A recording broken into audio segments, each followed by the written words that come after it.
Hello, welcome to Tales from the Bridge. My name is Tristan. I'm Ryan, And I'm Hannah. and on this episode, we're going to be talking about my pick for letter E, which was Edge of Tomorrow. And we'll also be talking about some of our other favorite sci fi movies that start with E. Cool. And also, if you are just joining us for the first time, check out some other episodes by looking back in our catalog. We've been doing this for 4 years now, so there's lots out there. We talk about books and interviews with authors and filmmakers. So follow us, download our episodes wherever you get your podcasts. We would very much appreciate it. All right, let's make our way over to the bridge.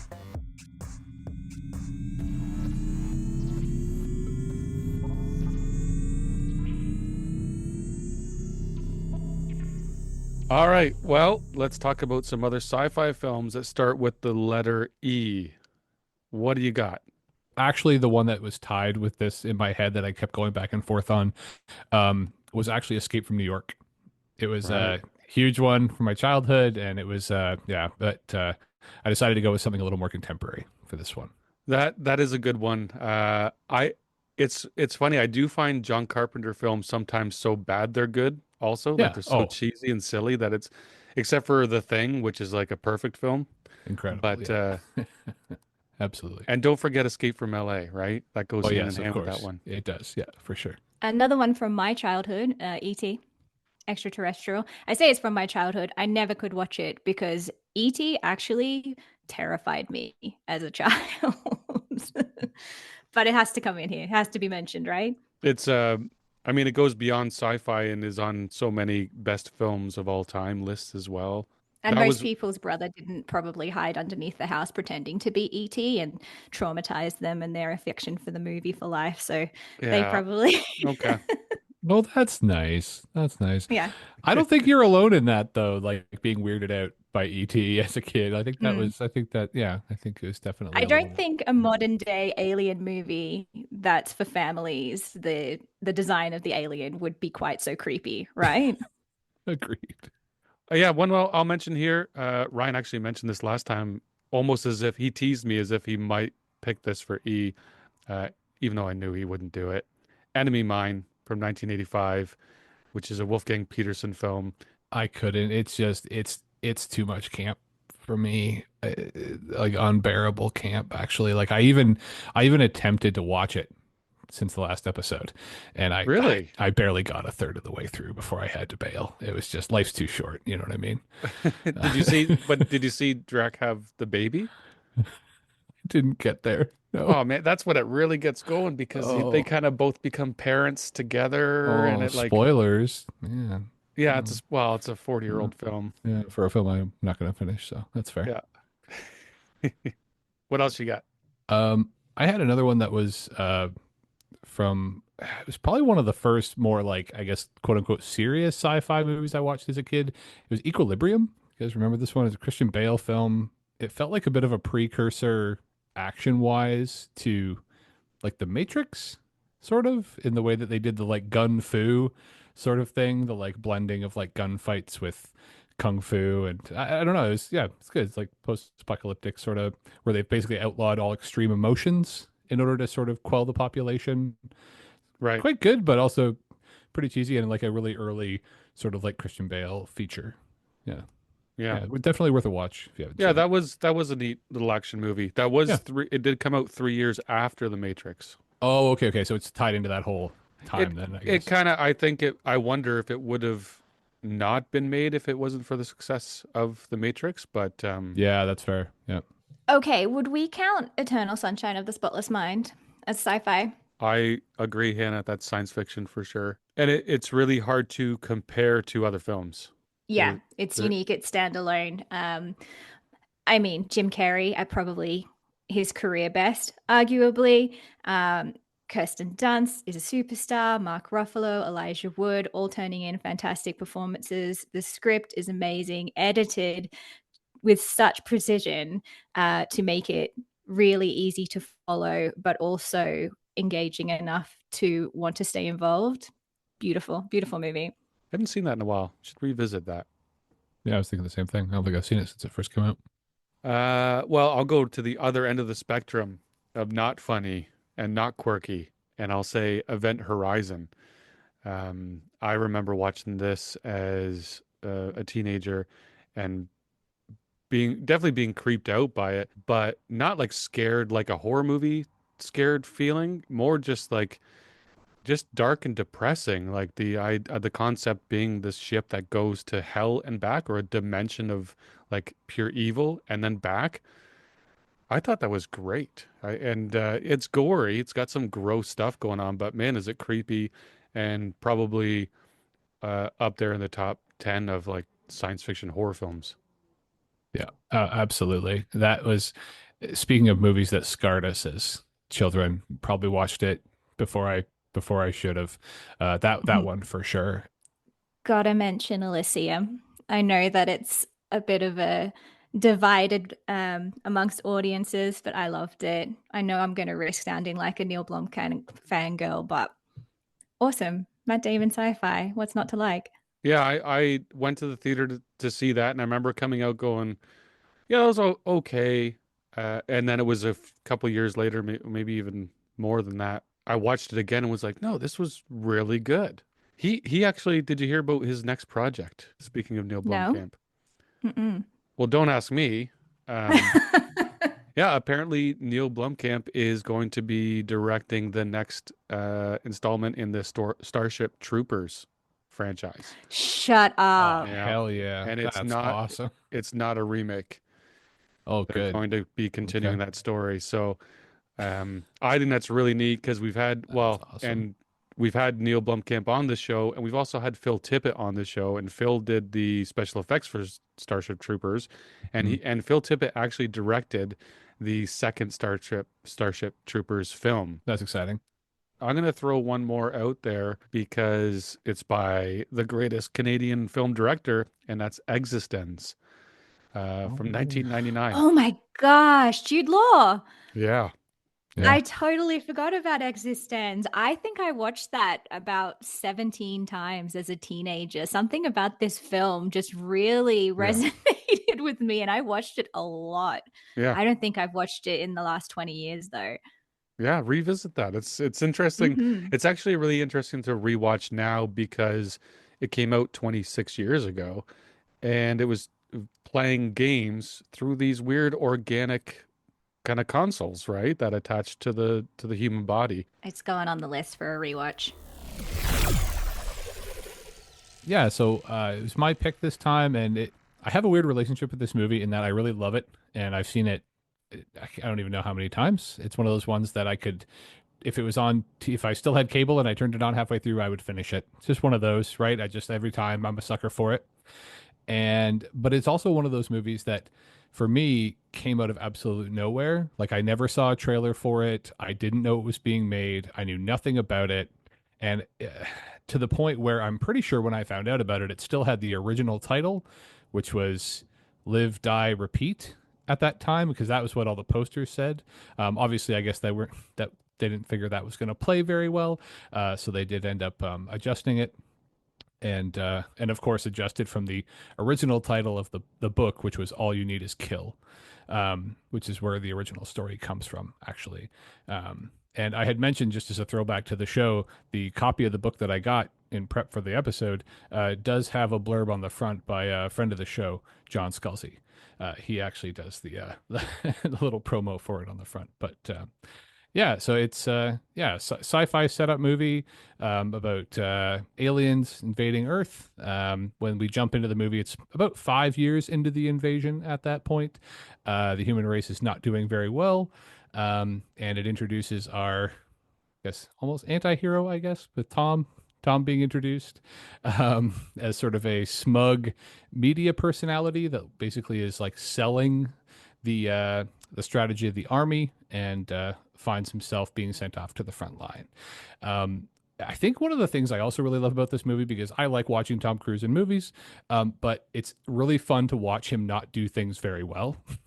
For some reason, I think it's just fun to watch Tom Cruise screw up over and over and over again until he eventually becomes the hero that he is at the end. So that's also kind of fun, because yeah, part of the overarching story, of course, is that he ends up getting killed in combat and sucked into a time loop. So he lives the same day over and over again, and then discovers that another soldier, Rita Vertasky, who has gotten the nickname the Full Metal Bitch, has also found herself in that situation, and they kind of connect up, and she helps to train him as he is attempting basically to just get them both through this one battle so that they can sort of save the planet and defeat the alien horde. But yeah, it's popcorn for sure, but it brings together a lot of fun elements that I love, which is just like playing with time in sci-fi is always fun for me, and looking at fun, plausible tech, which is the other piece that's really fun. The jacket technology in this is super fun, and they made a real effort to not make the technology feel CGI. It feels very real. It feels like they're actually in those suits, running around, doing the things, the weapons. It all feels possible, but also at the same time super futuristic and cool. And realistically, once you are introduced to how terrible the aliens are, the only way that they could possibly survive, even for a few minutes in a battle with these things. But yeah, super visceral, super fun, and yeah, again, something I've seen a million times. I love it. Yeah, look, it's infinitely rewatchable. As you say, if you stumble across it while it's playing on TV, you can't take yourself away no matter what point of the movie that it's at. And it's Tom Cruise at his absolute best. This is what Tom Cruise does. He is an action star, he's a sci fi star, and he nails it in this movie. I love the pacing, I love the editing, I love the humor. I don't think that Tom Cruise is always the best actor. Tom Cruise trying to be a human man, I think sometimes he can struggle a little bit. And I know that his character has somewhat of an arc in this film, and there's a little bit of a love interest with Rita. Personally, their love interest to me kind of came off as Emily Blunt kissing her dad. But that's just my interpretation. I know a lot of people really enjoy the arc of their relationship and how, you know, him going out to battle with her and seeing her die over and over again really starts to weigh on him and really starts to he starts to really feel the heaviness of the situation as the movie progresses. But yeah, as I say, I think the pacing was great. I think it's really difficult with a movie like this, well, you know, any time loop movie, to not feel repetitive whilst showing the same scenes over and over again. And I think that this movie succeeds there. I didn't feel bored at any point in this movie. There's no, like, when would you have a pee break? Tell me. What's when's the scene in this film where you're like, okay, I'll just pop out for my pee now, I can miss this bit? There's none. Every single beat just hits. So yes, I'm a fan. Is it flawed? I'm not going to say it's not flawed. Tristan is on camera and he's been rolling his eyes at everything that I've been saying, so I'm waiting for it. No. I'm with you. I think the CGI, like you said, Ryan, of the suits, great, fantastic. From the interviews that I have watched, I think that the suits, they were in them. Like, they may have been beefed up by the CGI, but they were wearing them a lot of the time. I do think that the CGI of the aliens doesn't really hold up. When I had a rewatch, it was a little bit it just not up to the standard that we come to expect today. There's some plot holes in there. There's some big old potholes, but I think you just have to do the Austin Powers. Oh dear, I've gone cross-eyed. Let's not worry about it. Let's just enjoy the film. So, yeah, I liked it. I love it. I really like it too. I remember going to see this in the theater without knowing anything about it. It was like, hey, there's this new sci-fi action film. Apparently it's not bad, and it's got Tom Cruise. And I was like, yeah, if there's nothing else, because it must have, I don't think it was a summer movie. I think it was like a spring, like, because they're putting more of these bigger films out earlier, and I don't think it was a summer. I could be totally wrong, but it just felt like it came out at a time where there wasn't much, and that's why I went. And I do remember coming out thinking that was awesome. Like, that was a very fun film. I have heard many people say that it's extremely rewatchable. I don't. That's a tricky one for me because I don't. I do feel like I got everything out of it. probably could watch it multiple times to find little things that I didn't notice, but it didn't seem too heavy with like the story's not that complex. It's quite easy. But I loved seeing Tom, and I think I like seeing this anytime where Tom Cruise plays someone who's not that competent from the start. And of course, he turns into Tom Cruise by the end. Like he knows how to make every good move. He gets the girl. Like he does everything by the end, which you got to do to for Hollywood, I guess, and for a lot for many people to enjoy it. But I remember being shocked to see Tom Cruise. I can't believe, Tom, you're actually putting yourself into a position of vulnerability here. Like usually you don't play vulnerable characters who are like, if you're scared, usually it's because there's a bomb that's going to destroy the world. But he was kind of pathetic, especially the first quarter to half of the film. He's very, and that's Well, did this come out before War of the Worlds or after? Because his character in War of the Worlds was very unlikable from the get-go. And I don't think really, there's a 10-year like, difference maybe there. redeemed himself at the end, but there's a couple of characters that he's played where he's not the hero from the get-go. Yeah, no, that's right. I like War of the Worlds a lot, especially the first half. I think that's a perfect first half film. And then it just kind of, it's not that the second half is not as good, but it's just not as entertaining. It kind of like, well, where can you go from here? We're just waiting for the aliens to kind of die off because they can't survive here. Yeah, you're right. But at the same time, in War of the Worlds, he thinks he's awesome. He's not the greatest dad. He's kind of just the separated husband, the distant father, and the kids aren't huge on spending time with him, but he still thinks he's awesome. And he does some great running in that film too, War of the Worlds. Oh, I We do talked about love this watching last Tom time. Cruise run. We I did. know, Yeah. but What do you he is think a of Tom very Cruise? enjoyable person to watch run. So Tom Cruise running in a mech suit, that's even better, or is that like, no, I need less mech, more Tom? I mean, it works for me. I'll say that Okay. for sure. In terms of that beginning, like the beginning of his journey in that movie, in terms of his character, um, I have always found it very funny because in the books, you actually just jump in immediately with the main character already in his loop. And you find out throughout the course of the story that he was just a guy with no direction. And so he joined the army to find himself. And that's literally it. There's no preamble.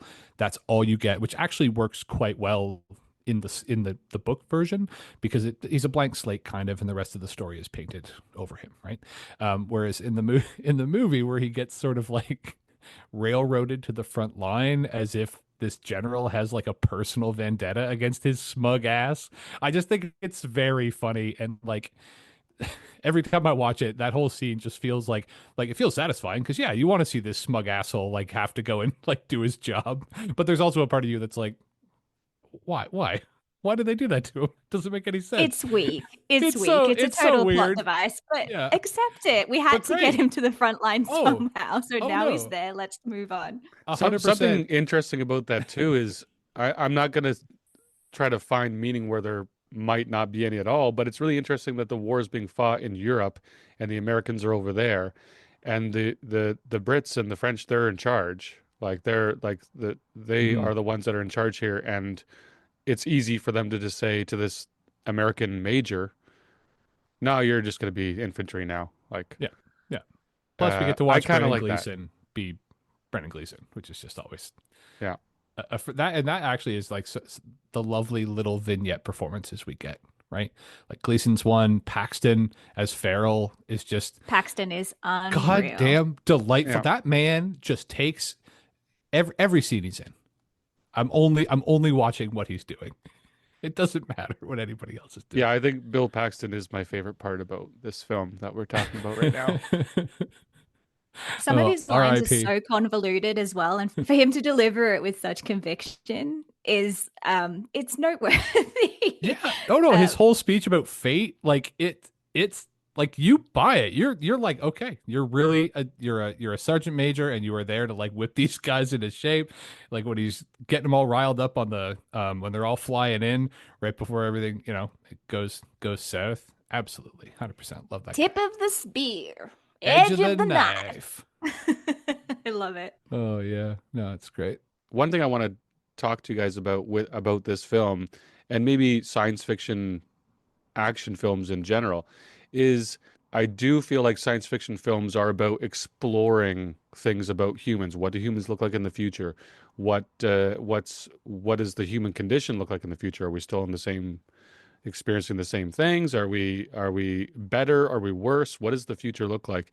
So a lot of science fiction films, and I will be honest, a lot of my favorite are exploring those ideas. And then we have a film like this, which is really just high octane action and fun. So I'm curious because I don't think one's more valuable than the other necessarily. But what do you think about that? Do you think that there's a bigger payoff for the fun that you might have with a movie like this, rather than something that might really change the way you look about something in the future, using science fiction as the gateway to get us there? Well, I think, yeah, you're talking about two different types of movies, and fun is really the word that we're going for here. I'm not saying a more serious science fiction film can't be fun, but it's pretty obvious that the objective of this film, of Edge of Tomorrow, is for everyone just to have a good time. There isn't a huge life lesson to be learned necessarily. I think that there's definitely a place for that kind of film, but just it doesn't have to be there in order for a film to be successful. Oh, for sure. Ryan, you said you read the book. Does the Yeah. book take us anywhere that challenges ideas and concepts that humans like to think about in the future, or is it pretty much what we see on film? Not specifically. The only thing it does really is it's a little darker in terms of the overall theme, and actually the ending is quite dark. And it just explores the relationship between the two main characters more because they have more of a relationship, and it's a longer duration that they're together. But no, I yeah, not to rehash, but like I do agree that yes, there are different movies serve different purposes, right? Different medias for different things, and this is definitely for fun. I will say it doesn't fall into a pitfall that some movies that are supposed to be for fun do, where they try to take themselves too seriously. I don't think this movie really does that at any point. They push it a bit, like we said, with the relationship, trying to, maybe shoehorn a little something in there that didn't quite feel earned, but um, like you say, it's high octane the whole time, super fast, and yeah, it doesn't take itself too seriously. It's got just enough fun, just enough laughs, and just enough excitement without trying to, yeah, pretend to be something that it's not. Absolutely. And would you say that Edge of Tomorrow is about fate?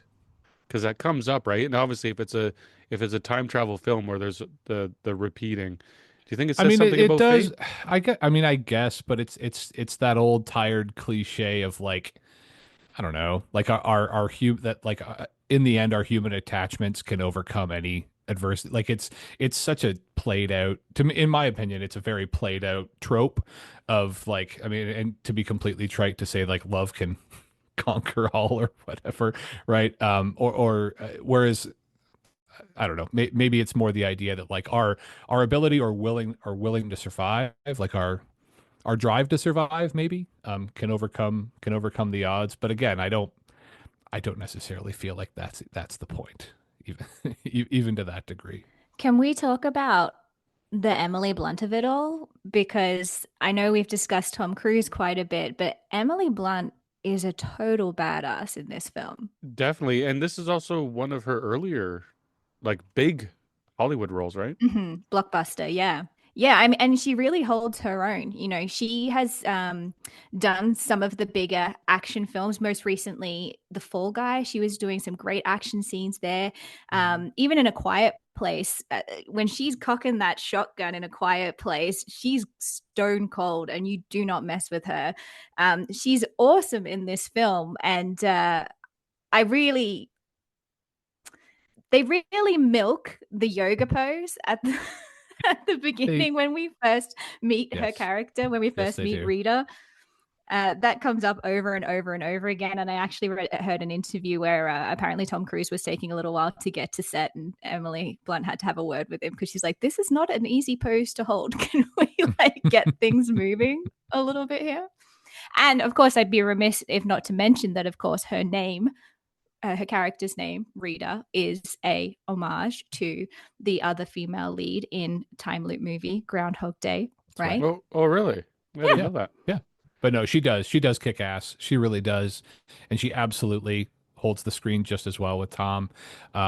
It was also a really great choice. And again, just versus the original material, where the character was quite slight actually, and almost like teen like in the original, whereas this was much more of a earning that moniker of Full Metal Bitch, and just being completely, able to be serious, and which is also nice too, because sometimes there's when the strong female character is being introduced or written about, there's always that it's never held the whole time, and I feel like it holds the whole time, right? They never let it down. They never have her give in. You know what I mean? They don't write that moment of softness that they always feel they need to stick into female characters that they're writing that are supposed to be tough, and you don't get that. She's badass all the way through, which is awesome. Right to the end, which is really nice to see. One moment of softness with the my middle name Oh, is right. Yes. Rose. Right. Yes. Right. I That's feel right. like that scene you could cut it out and put it in another movie that's like that's parodying a movie. It's so cliche, but it works. It still works. And I also like too that it comes on the tail of her sort of bullshitting him over and over and over again as they keep reliving it, and him being like, Right. "Yeah, I know your middle name. It's blah blah." She's like, "That's not my middle name." So I just also like like that too. That she's just been screwing with him every time. Yeah. Yeah, she really is the hero in many ways, but she's also the Obi-Wan Kenobi, right? Like, no, she was great. Apparently, Tom Cruise requested her, like, wanted to work with her, He did. Yeah. but I can't think of any films that she had done before this that I had really seen, because A Quiet Place would have come quite a bit later. But no, I can't. Well, The Devil Wears Prada must have come before this. Yeah. For sure it did. I've never seen that film. So okay, so yeah, I didn't yeah, I'm not familiar with her work. I think this was probably the first film I saw with her in it, so. Looper probably would have been the thing that I saw prior to this Right, that she okay. was in. Yeah, but Yeah, Looper, badass again. There you yeah, go. another time loop. Yeah. By the way, with the title, the story that I had read is that the film was always called Edge of Tomorrow, but and because of the poor marketing when it was in theaters, it bombed. So when it was released on Blu-ray, they decided to make Edge of Tomorrow on small letters underneath Live, Die, Repeat. And this was a marketing thing. It was not, they were still called Edge of Tomorrow, but they put Live, Die, Repeat just so that some people might think, wait, is this a new film? And it kind of refreshed the sales for Blu-ray and to get people talking about this new film that's on Blu-ray now. And there are even some streaming services, and I guess there were some um, companies or rental places that were actually putting it under Live, when that was never the title. Now, this is only what I read, so. And But I could see that also. It really just drives home the overarching plot too, in case anyone was confused about what was happening, I guess. perhaps, yeah, yeah. And allowed it to benefit probably one of the last films to really benefit from back end sales, right? Like that physical back end sale. I mean, there's been a lot of people talking about it, but Damon has that now sort of like quintessential interview where he talks about the structure of funding movies, right? And how it's almost impossible now for people to take the risks they used to, because yeah, if you didn't hit your opening weekend, it wasn't a big deal because you might make it up in the next couple of weeks in there. But then if you don't, if you didn't make it up in the theater, no problem. You got the DVD sales, and there's always that little bit extra, and now that's just not the case, right? It's the opening weekend or nothing. It's all that matters. And I do wonder too if part of, like you say, like what the problem is if you can't get someone attached to your film like a Tom Cruise or like a Damon or like a whoever, who not only gives their star power, but let's be honest, their cash behind the project, right? These things just aren't being funded the same way. So if you're lucky enough to have someone like Tom Cruise who also likes Doug, who does good work, then we get those. But yeah, I do wonder how much of it is just having to bring in their own funding to the projects. But I don't know. And I've raised this this idea out to a few people before, and I guess I'm missing something, but why are they not spending $5 million on a bunch of different movies and test and throwing them in the theater? Like if you're doing 20 movies at 5 million each, totaling 100 million, isn't if one of those films did well, you've got your money back. But what if two or three? And I don't know what I really I'm just blown away by just this $150 million on every movie that's in the theaters now. It's just like I don't know. I think Hollywood's just getting more and more risk adverse. I think that's all that it is. I think that Marvel really shaped and changed the way that movies are made. And, I'll arm wrestle you over it, but I would say for the worse. It's really shaped the landscape of how films are released and marketed now. And other lower budget films just cannot compete. Then you throw COVID in there as well. Cinemas are struggling, and I mean, name me the most recent really successful box office weekend. I don't think it's 2025. I know that we always dump kind of the Definitely worst not. movies at the start of the year, but box office is struggling, and that's just making Hollywood even more risk adverse, which is scary and it's a shame. But to your point, it's not that I think that people aren't making these movies. I think they're just less frequent. I just mentioned The Fall Guy that was out last year. That's a huge action film, big budget, big star, and we got it. Maybe 10 years ago, we would have had 5 or 6 of those in a year rather than just 1 or 2. So, it's all slowing down, but it's not game over, guys. We don't have to worry just yet. It just Fall Guy, I think, is a really great example too of one that, like you say, had the budget, had the star power, it had the push. It might have had a good opening weekend. I don't know. And it is like right down, like right over the plate for me for something that I love. Right, Gosling, action, funny, hell yeah, I'm right there. There wasn't a single moment where I knew I was going to see it in the theater. The second I saw that movie advertised, unfortunately, I was like, "Well, I'm So it's your probably going to catch it fault. when it's probably going to So catch it's it when Yeah. probably going to your catch it when it's fault, streaming." man. And again, like, but You're the again, problem. It's well, you. it's me, and I wish I was unique, but I'm not. I think there It's is just not. It's just the way it is now. Unfortunately, like, I don't get me wrong, I still love going to the movies. It's one of my favorite things to do. But that drive to go, because if I don't, I'll then have to wait maybe a year, 2 years for the DVD release, or like that old urgency Right. The is turnaround is time in is 2 weeks, it's going gone. to be on streaming. I That's what get I'm, you. and But that's what I'm saying. if any Hollywood execs are listening and taking this as kind of research, I ran to the cinema to watch The Fall Guy. Okay. Like Sure, I was there at the front. So there is still a want, I think. sure. but it's so much smaller. The cinema experience. It's the streaming and it's the TikTok, Instagram Reels. Like you get everything as fast as you want it. It's right there in your hand or putting on your TV. They're all right there now. I think that's what it is. But I am with you, Hannah. If it's a film I want to see, I'm in the cinema. A movie like Edge of Tomorrow, it has to be seen in the theater, right? To really truly enjoy it at its fullest, this is a movie that you watch on a huge screen with your Dolby surround sound and really feel that immersive experience. And I do think that movies are still being made that way. And we got to teach our kids, we got to tell the children this is how we watch a movie. It is Hannah's pick for the letter F, and it better have Tom Cruise in it.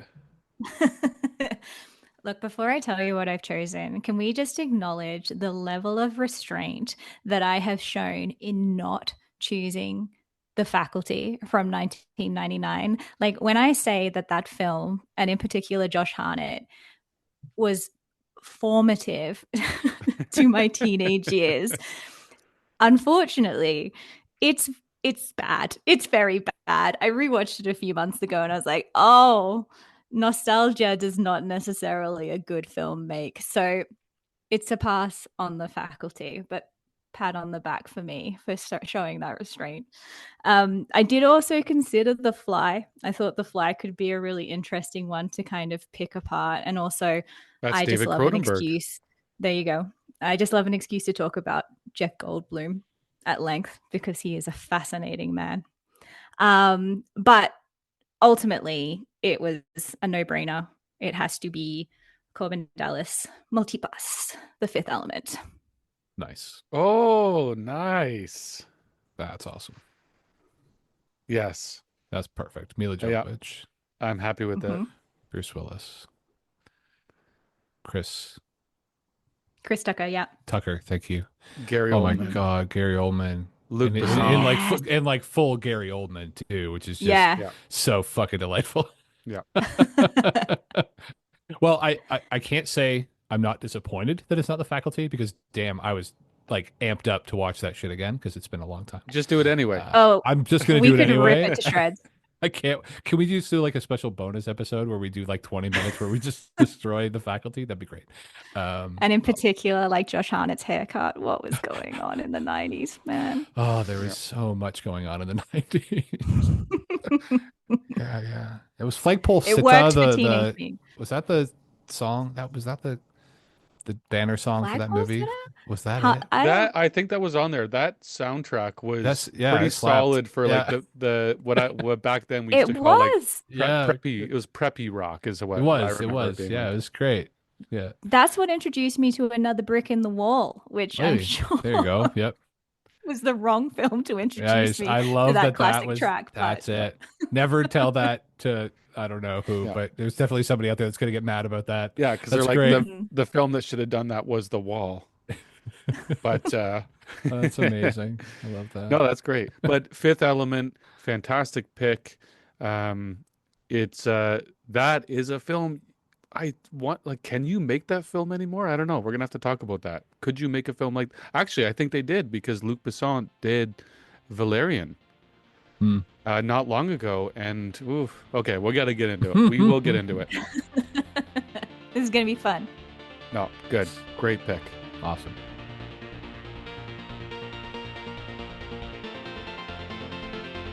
Thank you for joining us on Tales from the Bridge. We hope you enjoyed this episode. Lots more to talk about in the future, so be sure to follow our channel and please rate us or give us a review. We would love to hear from you. We've got some great authors and filmmakers coming up on the show too. Be sure to join us. Until next time.